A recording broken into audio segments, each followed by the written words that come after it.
G'day folks, Sapper here with another World of Warships video. Welcome to In Depth, the series with theory crafting and analysis, where we see how deep rabbit holes can get. Well, they're coming. Next patch, 094, we get submarines. They'll be released in their own game mode at Tier 6, where everyone can try them out. I've been crunching the numbers on submarines and playing on the PTS so I can give you the in-depth information you need.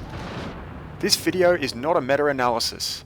This video is the pre-game analysis for submarines for update 094.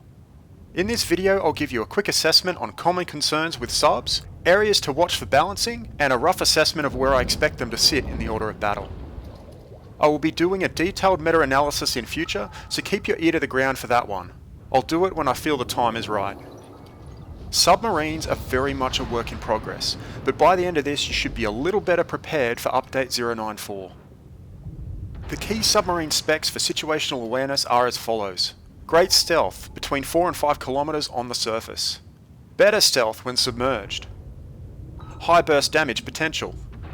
Torpedoes with semi-guided systems and a range of 6.7 to 10.5 kilometers. An average speed of around 24 to 25 knots.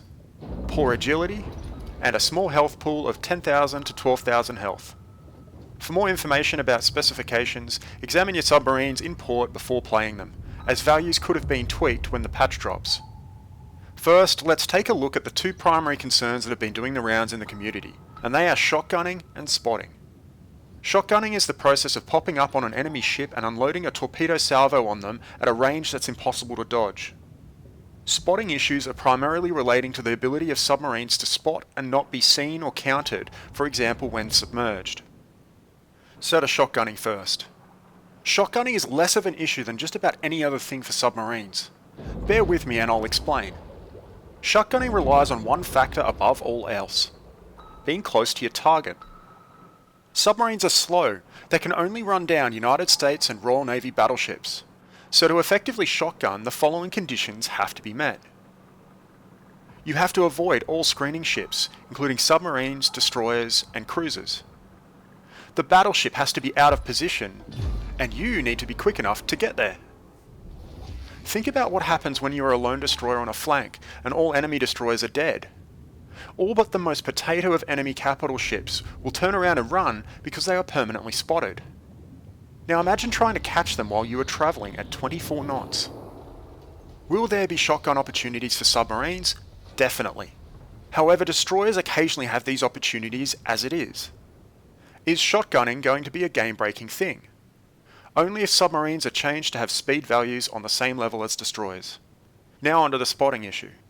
The spotting issue can generally create some challenges. However, many of these issues you also run into when a destroyer has no enemy destroyer or aircraft carrier to contend with, and that spotting advantage leads to a snowball on a flank. In the case of submarines, there will be a submarine to contend with as well, so I expect this cat and mouse to work fairly similar to the current destroyer standoff. The spotting advantage creating a snowball effect I think may be somewhat mitigated with submarines thanks to their slower speeds. I honestly think that the spotting advantage will be less of an issue than many think, mainly because of submarines' lack of mobility. But what are the key areas to watch for balance? Any examination of the current challenges will invariably mean tweaks and changes to a range of areas. There are three that are key, however. The amount of time a submarine can spend submerged, the range or reach of ASW systems, and the availability of those ASW systems. There are many things that could be implemented to these three areas, but I won't cover them here. You can dig up any number of submarine threads in the forums or on Reddit to scratch that itch. Definitely watch these three spaces in future, as they will be the strongest levers towards how strong submarines are in the meta. So where will submarines sit in the order of battle? While we don't know with certainty how the meta will pan out in full PvP, we can estimate based on some known values. Submarines are effective and relatively safe at a range of 5 to 8 kilometers. This is driven by their surface detection, their torpedo range, and the enemy's hydro. Thanks to their speed, submarines are highly reliant on team support to fend off enemy destroyers and other ASW ships, and likewise their team is reliant on them to counter enemy submarines and spot. As such, there will likely be submarine destroyer two-man teams. The two opposing submarine-destroyer duos will be in a deadlock similar to the current destroyer gameplay, but one with more chance of a critical engagement thanks to more ships being involved. Players with advanced level skills will be able to capitalise on opportunities quickly in either the submarine or the destroyer in these engagements, thereby creating a snowball effect on a flank. So in conclusion, the lack of a submarine ally in a destroyer versus destroyer contest may give the opposing team an advantage. This means that submarines will likely function as specialised destroyers and work closely with destroyers in two-man teams. Overall, submarines need work and it will take time. They have the potential to be an interesting addition to World of Warships, however will be heavily reliant on a range of tweaks and specifications that can easily be mismanaged and ruin the whole experience. The need for this whole process to be done carefully is great, and I'm not sure if Wargaming will.